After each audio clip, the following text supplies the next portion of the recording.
गुज़िश्ता मुफ़स्सिरीन ने अपनी तफ़ासीर में अम्बिया के मुतल्लिक़ ऐसे वाक़यात और बातें तहरीर की हैं जिससे अम्बिया की नामूस और इज़्ज़त और खुदा ताला के इंतख़ाब पर एतराज़ वारिद होता है। मसलन हज़रत हारून अलैहिस्सलाम पर शिर्क का इल्ज़ाम, हज़रत इब्राहीम अलैहिस्सलाम पर झूठ बोलने का इल्ज़ाम और हज़रत सुलेमान, हज़रत लूत अलैहिस्सलाम के वाक़यात पर एतराज़ वगैरह वगैरह। हज़रत मुस्लिह मऊद रज़ी अल्लाह अन्हु ने अपनी तफ़सीर में अम्बिया पर होने वाले एतराज़ात का जवाब देकर उनकी नामूस को कायम फरमाया। और आपने बयान फरमाया कि अल्लाह ताला फरमाता है कि अल्लाहु यज्तबी मिर रुसुली कि तो जब अल्लाह ताला उनको चुन लेता है तो फिर गुनाह कहाँ से आ सकता है। जब वो दुनिया से अलग कर कर खुदा ताला के कुर्ब में बिठा दिए गए तो उनके पास शैतान कहाँ से आएगा। खुदा ताला तो शैतान के नाम से भागता है। तेरी हर एक बात थी मेयार रास्ती, तेरी हर एक बात थी मेयार रास्ती, कुरान का उसूल ही तेरा उसूल था। मौलाना अब्दुल समी ख़ान साहब, अगर आप इख्तिसार से ये ज़िक्र कर सकते हैं कि जो गुज़िश्ता मुफ़स्सिरीन ने बाइबल में मौजूद कहानियाँ अपनी तफ़ासीर में शामिल की जिनसे हज़रत जो अम्बिया हैं, रसूल हैं, उनके वजूद पर एतराज़ात उठते हैं और हुज़ूर ने फिर उनकी तस्हीह फरमाई। जी, जज़ाकमुल्लाह। हज़रत मुस्लिह मऊद रज़ी अल्लाह अन्हु फरमाते हैं कि पुराने मुफस्सिरीन ने बहुत मेहनत की है, बहुत गौर व फ़िक्र किया है, उम्रें इसमें खपाई हैं, लेकिन हमें अफ़सोस है कि बहुत सी ऐसी बातें उसमें आ गई हैं पुरानी तफ़सीरों में, जो अल्लाह ताला की मंशा के ख़िलाफ़ हैं, जो कुरान करीम की वाज़ेह तालीमात के ख़िलाफ़ हैं। और उसकी वजह दरअसल ये है कि वो मुसलमान मुफस्सिरीन बाइबल और तौरात का इल्म, इंजील का इल्म नहीं रखते थे और यहूदी उलमा के पास जाते थे। और जब उनके पास जाते थे तो उन्हें धोखा देते थे और कहानियाँ बना बना के सुना देते थे, जो मुफस्सिरीन फिर तफसीरों में दर्ज करने पर मजबूर हो जाते थे। जैसा आपने कुछ नबियों का जिक्र किया है, सबसे पहले मसलन हज़रत आदम और इब्लीस का किस्सा है। ऐसी अजीबो-गरीब कहानियाँ हैं, कुछ का आगे चल के जिक्र किया जाएगा कि इंसान दंग रह जाता है कि इन बातों के साथ किस तरह हम यकीन रख सकते हैं कि ये खुदा ताला के प्यारे थे। हज़रत इब्राहीम अलैहिस्सलाम के मुतल्लिक़ कहते हैं कि 3 झूठ बोले। हज़रत लूत अलैहिस्सलाम के मुतल्लिक़ लिखा है कि उन्होंने अपनी 2 बेटियाँ दुश्मनों को कहा कि बदकारी के लिए मैं तुम्हें पेश करता हूँ, नऊज़ बिल्लाह। हज़रत यूसुफ़ के मुतल्लिक़ कहते हैं कि उन्होंने ज़ुलेखा से बदकारी का इरादा कर लिया और ज़ुलेखा ने भी उससे बदकारी का इरादा कर लिया। हज़रत दाऊद अलैहिस्सलाम के मुतल्लिक़ ये कहानियाँ गढ़ी गई हैं कि उनको एक अपने जरनैल की बीवी पसंद आ गई। उन्होंने उसे लश्कर में भेज दिया और जब वो मर गया तो उसकी बीवी से शादी कर ली। हज़रत सुलेमान अलैहिस्सलाम के मुतल्लिक़ एक किस्से मशहूर हैं कि उन्होंने मलका बिल्कीस के मुतल्लिक़ सुना कि वो एक जिन्निया है, यानी जिन की बीवी है, जिन्नी है, मुन्नस है। तो पता लगा कि उसकी पिंडलियों पर बाल हैं, तो उसके पिंडलियों पर बाल देखने के लिए उन्होंने एक महल बनवाया और जब उसने वो पानी की समझ कर उसके अपने पाँछे ऊपर किए तो उनको पता लगा कि उसके तो बाल नहीं है, वगैरह-वगैरह। कितनी लगभग बातें हैं, जिनका कुरान करीम के ज़िक्र करने की क्या ज़रूरत थी। मसीह के मुर्दों के मुतल्लिक़ ये हवालात हैं। रसूल करीम सल्लल्लाहु अलैहि वसल्लम तक के मुतल्लिक़ ऐसी लगब गुफ्तगू की गई है कि आदमी हैरान रह जाता है। और इसी की मदद से बाज़ दुश्मनों ने और मुसलमानों ने भी जो किताबें ऐसी लिखी हैं, सैटनिक वर्स टाइप, वो दरअसल इन तफ़सीरों की मदद लिखी गई हैं रसूल करीम के अज़वाज के मुतल्लिक़, रसूल करीम के साथियों के मुतल्लिक़। तो ये सारी बातें वो हैं जिनका मुस्लिम मऊद रज़ी अल्लाह तआला अन्हु ने अल्लाह ताला से इल्म पाकर तफ़सील के साथ इसका रद्द किया है। जी, जज़ाकल्लाह। दुश्मनों के वार छाती पर लिए मर्दाना वार, पुश्त पर डसते रहे हर वक्त मारे आसती। दुश्मनों के वार छाती पर लिए मर्दाना वार, पुश्त पर डसते रहे हर वक्त मारे आसती। मौलाना अब्दुल अव्वल ख़ान साहब, पेश गोई मुस्लिह मऊद के में ये भी खुशखबरी दी गई थी कि जो मुस्लिह मऊद हैं वो कलामुल्लाह का मर्तबा लोगों पर ज़ाहिर करेंगे। गुज़श्ता मुफस्सिरीन ने हज़रत सुलेमान अलैहिस्सलाम की तरफ ऐसे वाक़यात मंसूब किए हैं अपनी तफ़सीर में जिनसे उनकी ज़ात पर एतराज़ात उठते हैं, मगर हज़रत मुस्लिह मऊद रज़ी अल्लाह अन्हु ने बड़े खूबसूरत अंदाज़ में उनके जवाब दिए हैं। اور ابھی بھی استاذ المکرم سمیع خان صاحب نے اشارتاً ذکر بھی فرمایا ہے مختصراً کہ حضرت سلیمان علیہ السلام کے خلاف بھی ایسی باتیں لکھی گئی ہیں جو ان کی عصمت پر حملہ ہے. خدا کا نبی ہو اور ایک خاتون عزت دار خاتون اس کی پنڈلی دیکھنے کا خواہش کرے، یہ ہو ہی نہیں سکتا. پس حضرت مسلح معود رضی اللہ عنہ مثال کے طور پر میں پیش کر رہا ہوں، اسی نقطے کو، اسی پوائنٹ کو کس طرح حل کیا ہے یہ دیکھ لیں.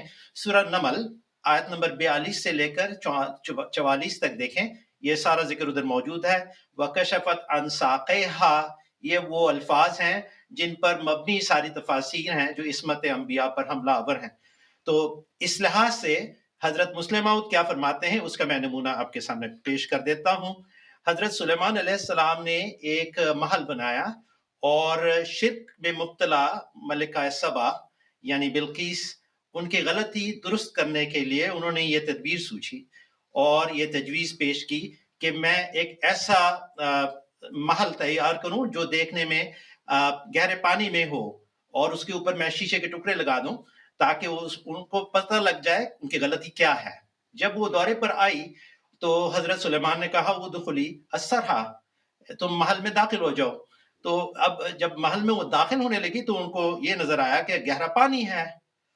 تو وَكَشَفَتْ عَنْ سَاقَيْهَا، اس کا عربی محاورہ کے مطابق یہ ترجمہ ہے کہ وہ تیار ہو گئی مسئلہ حل کرنے کے لیے، یعنی وہ اس کو عبور کرنے کے لیے تیاری کر رہی تھی. یا یہ کہہ دیں، یہ بھی محاورہ میں ثابت ہے عربی محاورہ سے، کہ وہ حیران اور پریشان ہو گئی. تو یہ ترجمہ ہے ایک نبی کی شان کے مطابق، اور یہی وہ جگہ ہے جہاں پہ حضرت مسلح معود رضی اللہ عنہ ترجمہ فرماتے ہیں. دیکھیں میں ترجمہ پڑھ دیتا ہوں. سورہ نمل کی آیت ہے، قیل لها ادخلی السرحا فلما رأته حسبته لجة وكشفت عن ساقيها، اور اسے کہا گیا محل میں داخل ہو جاؤ، پس جب اس نے اس محل کو دیکھا تو اس کو گہرا پانی سمجھا اور وہ گھبرا گئی. دیکھیں ترجمہ ہے گھبرا گئی. وَكَشَفَتْ عَنْ سَاقَيْهَا، تب حضرت مسلمان نے کہا کہ دیکھو یہ تو شیشے کے ٹکڑے ہیں جو تمہیں نظر نہیں آ رہے، اس کے پیچھے پانی نظر آ رہا ہے. اس طرح وہ سمجھ گئی جس طرح شیشے کے نیچے پانی نظر آتا ہے، اسی طرح سورج کا نور خدا سے ہے، اس لیے سورج کو پوجنا غلطی ہے، اور وہ توبہ کر کے معاہد ہو گئی. اور یہی مقصد تھا حضرت سلیمان علیہ السلام کا. بس یہ ایک باریک تفسیر ہے، باریک بینی ہے جو اللہ تعالیٰ کی طرف سے عطا ہوئی تھی، اور تفسیر صحیح خدا کی شان، رسول کی شان اور شان انبیاء کے مطابق کی گئی ہے. جزاکم اللہ. حضرت مسلح معود رضی اللہ تعالیٰ عنہ بیان فرماتے ہیں، قرآن کریم کو وہ عظمت حاصل ہے جو دنیا کی کسی اور کتاب کو حاصل نہیں. اور اگر کسی کا یہ دعویٰ ہو کہ اس کی کتاب بھی کسی اہمیت کی حامل ہے تو میں چیلنج دیتا ہوں کہ وہ میرے سامنے آئے.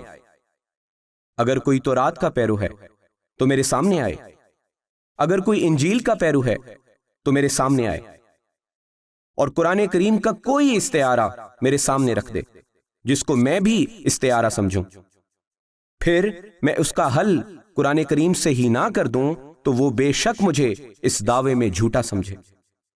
لیکن اگر پیش کر دوں تو اسے ماننا پڑے گا کہ واقعی میں قرآن کریم کے سوا دنیا کی کوئی کتاب اس خصوصیت کی حامل نہیں.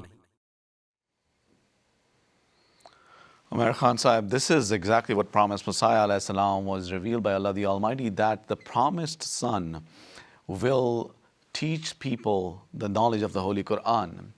Previous commentators have also made errors in depicting who Khizr was, where he lived and what did he do, and they also included some fictional stories in it. Imtiaz Sahib, you know this topic is so interesting, and those who read the tafsir of this commentary regarding Hazrat Khizr, it's amazing how Hazrat Musleh Ma'ood radhiyallahu anhu clarifies this.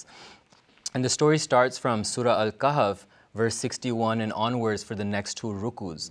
And the story starts with the Prophet Moses alayhi salam and a companion, and they go to the two junction of two seas. Now, at first glance, it's hard to understand if there's deeper meaning to that. But Hazrat Musleh Ma'ood Raziyallahu anhu, using the interpretation of dreams and the Arabic lexicons, explains that the sea represents a great king that other people, that the worldly people are dependent on. And he says that the seas represent the Mosaic dispensation and also the dispensation of Holy Prophet Muhammad sallallahu alaihi wasallam. Now, during this journey, there is talk about a fish. And this is also interesting, and there's many really interesting stories about the fish that it became alive and went back into the sea. But Hazrat Musleh Ma'ood Raziyallahu anhu highlights that according to the interpretation of dreams, the meaning of fish in a dream is righteous people or a place of worship. And he explained that when the fish goes back into the sea, that represents that from the Mosaic dispensation, which includes the followers of his Messiah, Jesus alayhi salam, that relationship and that worship of the true God would slip away from their hands and come towards the people of Prophet Muhammad sallallahu alaihi wasallam. Now, the other interesting thing is that these verses actually don't mention the name Hazrat Khizr. And the journey goes on, and when they go on, they meet, it says they meet a servant of Allah. And according to that, what it explains is that the servant of Allah is recognized by three qualities: that he is a servant of God, and he has been bestowed with God's mercy and God's knowledge. And Hazur explains that Hazrat Khizr in reality is actually the personification of Prophet Muhammad sallallahu alaihi wasallam, and this was actually the Isra, or the spiritual journey that Hazrat Musa alayhi salam had, very similar to the Isra or the spiritual journey of Prophet Muhammad sallallahu alaihi wasallam. And he goes on to explain three different aspects and incidents that happened during this journey. One is that they journeyed on, Hazrat Musa alayhi salam and Hazrat Khizr, which in reality was Holy Prophet Muhammad sallallahu alaihi wasallam. They went on a boat, and this Abd, or servant of Allah, made a hole in this boat. Now, at first glance, it's difficult to understand this, but Hazrat Musleh Ma'ood Raziyallahu anhu, he explains that the boat actually represents material wealth. And by the Shariat of Islam, Islam would, it would sink the worldly desires of people through spreading wealth in the form of zakat, sadaqah, prohibition against interest, and that those other nations would criticize this teaching of Islam. And then the story goes on, but I know we have limited time, so if we have time later, I would love to come back to it and continue. Wonderful. Thank you so much. It's inspiring to see how Hazrat Musleh Ma'ood Raziyallahu anhu, Umair Sahib, has used different knowledges and then presented a commentary of the Holy Quran. It's truly inspiring, and how Allah Ta'ala inspired him to write that kind of commentary. मौलाना अब्दुल समी खान साहिब रसूल के एक माने पैगाम लाने वाले के होते हैं। इस लिहाज से फ़रिश्ते भी अल्लाह ताला के रसूल हैं, क्योंकि वो अल्लाह ताला का पैगाम अपने चुनिंदा लोगों पर लेकर आते हैं। गुज़िश्ता मुफ़स्सिरीन ने फ़रिश्तों के वजूद के बारे में भी अजीब व गरीब तफासिर बयान की हैं, मगर हज़रत मुस्लिह मऊद रज़ियल्लाहु अन्हु ने बड़े ही खूबसूरत अंदाज़ में, बड़े ही लतीफ़ पैराए में ये तफसीर बयान फरमाई है। और ये इतनी हैरत अंगेज़ है कि 1400 साल के अरसे में अगर आप देखें कि कितनी किताबें सच्चाई के साथ फ़रिश्तों के मज़मून पर लिखी गई हैं, तो आप हैरान रह जाएंगे कि अव्वल तो इस पर किताबें हैं ही बहुत कम, और जो हैं वो महज लगब कहानियों से भरी पड़ी हैं। हज़रत मुस्लिम मऊद रज़ी अल्लाह तआला अन्हु ने ना सिर्फ तफ़सीर कबीर में फ़रिश्तों की हकीकत वाज़ेह की है, बल्कि एक अलग तकरीर भी फरमाई है मलाइकतुल्लाह के नाम से, जो करीबन 100 सफ़हात पर मुश्तमिल है, और ज़ाती तौर पर उसने बताया कि मैंने फ़रिश्तों से मुलाकात की है, फ़रिश्तों से उलूम हासिल किए हैं। हज़रत मसीह मऊद अलैहिस्सलाम का ज़माना तक तो ना सिर्फ कहानियाँ मशहूर थीं, बल्कि इनको वहमी और ख़याली वजूद करार देने वाले भी बहुत हो गए थे। लेकिन मसीह मऊद अलैहिस्सलाम और फिर मुस्लिम मऊद ने यह साबित किया है कि फ़रिश्ते महज़ ख़याली वजूद नहीं, वाक़अतन खुदा ताला ने जो भी उनका जिस्म है, जो भी उनकी कैफ़ियत है, आपने कुरान करीम से सीख कर 17 काम ऐसे फ़रिश्तों के बयान किए हैं। अब वो सारी तकरीर पढ़ने से ताल्लुक़ रखती है, और उसी मज़ा है फ़रिश्तों के मतलब जो कहानियाँ हैं, मैं सिर्फ उनमें से एक बात अर्ज़ कर देता हूँ। हारूत और मारूत का किस्सा है, जिसमें मुफस्सिरीन ये बयान करते हैं कि दो फरिश्तों ने एतराज़ किया कि अल्लाह ताला तूने आदम को बनाया और आदम ने दुनिया में फ़साद किया, तूने कहा था कि नहीं करेगा। इस पर अल्लाह ताला ने उन्हें ज़मीन पर बतौर सज़ा के फेंक दिया। फिर वो ज़मीन पे आए, उनको एक कंचनी मिलने आई, उस कंचनी से नऊज़ुबिल्लाह उन्होंने बदकारी की। फिर अल्लाह ताला ने सज़ा के तौर पर उन्हें कुएँ में फेंक दिया, और आज तक वो उल्टे लटके हुए हैं, और वो जो कंचनी थी वो ज़ोरा सितारा बनकर आसमान पर आज भी चमकती है। अब कैसी लगो बातें हैं जो कुरान करीम में जिक्र की गई, नऊज़ बिल्लाह। तो हज़रत मुस्लिम मऊद ने बताया कि हारूत और मारूत दरअसल 2 नबी थे, हज्जी और ज़करिया, जिनको अल्लाह ताला ने बनी इसराइल को गुलामी के ज़माने में उनके दुश्मनों की साज़िशों को तोड़ने के लिए भेजा था। हाराता के माने भी तोड़ने के हैं, माराता के माने भी तोड़ने के हैं। गुलामी की ज़ंजीरें तोड़ने के लिए अल्लाह ताला ने इन 2 नेक लोगों को भिजवाया था। ये फ़रिश्ते नहीं थे, ये 2 नबी थे, जिन्होंने उनसे गुलामी की ज़ंजीरें तोड़ी और उनको आज़ाद करवाया। ये हज़रत मुस्लिम मऊद रज़ी अल्लाह तआला अन्हु ने इस तरह फ़रिश्तों के मज़मून को कुरान की रोशनी में वाज़ेह फ़रमाया। मलाइका के माने भी बयान फ़रमाए। मलाइका के माने खबर देने वाले ताकतवर हस्तियाँ जो खुदा के निज़ाम को दुनिया में चला रही हैं। जिसको मौका मिले वो मलाइकतुल्लाह की किताब, हुज़ूर की जो किताब है वो ज़रूर पढ़े। जज़ाकुमुल्लाह। जज़ाकमुल्लाह ताला अहसन जज़ा। हज़रत मुस्लिह मऊद रज़ी अल्लाह अन्हु का काम इतना वसी है। आप ना सिर्फ़ एक अच्छे मुफ़स्सिर थे बल्कि एक बहुत अच्छे शायर भी थे, और आपकी शायरी हकीकी शायरी थी अल्लाह ताला के फ़ज़ल से। हमारे स्टूडियो में तौफ़ीक अहमद साहब मौजूद हैं और अभी हम उनसे हज़रत मुस्लिह मऊद रज़ी अल्लाह अन्हु का एक कलाम सुनते हैं। अस्सलामु अलैकुम वरहमतुल्लाहि वबरकातुहू। पाकीज़ा मंजूम कलाम हज़रत मिर्ज़ा बशीरुद्दीन महमूद अहमद खलीफतुल मसीह सानी अल मुस्लिम मऊद रज़ियल्लाहु तआला अन्हु की। दस्ते कोताह को फिर दराज़ी बख्श, खाकसारों को सरफराज़ी बख्श। दस्ते कोताह को फिर दराज़ी बख्श, खाकसारों को सरफराज़ी बख्श। पानी कर दे उलूमे कुरआन को, गाँव गाँव में एक राज़ी बख्श। पानी कर दे उलूमे कुरआन को, गाँव गाँव में एक राज़ी बख्श। दस्ते कोताह को फिर दराज़ी बख्श। रूह फाकों से हो रही है निढाल, हमको फिर नेमते हिजाज़ी बख्श। रूह फाकों से हो रही है निढाल, हमको फिर नेमते हिजाज़ी बख्श। दस्ते कोताह को फिर दराज़ी बख्श। बुते मग़रिब हैं नाज पर माइल, अपने बंदों को बेनियाज़ी बख्श। बुते मग़रिब हैं नाज पर माइल, अपने बंदों को बेनियाज़ी बख्श। दस्ते कोताह को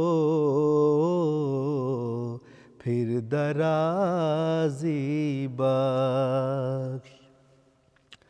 कुफ्र की चीरा दस्तियों को मिटा, दस्ते इस्लाम को दराज़ी बख्श। कुफ्र की चीरा دستیوں کو مٹا، دست اسلام کو درازی بخش، دست کوتاہ کو پھر درازی بخش۔ میرے محمود بن میرا محمود، مجھ کو تو سیرت ایازی بخش۔ میرے محمود بن میرا محمود، مجھ کو تو سیرت ایازی بخش، دست کوتاہ کو پھر درازی بخش۔ خاک ساروں کو سرفرازی بخش۔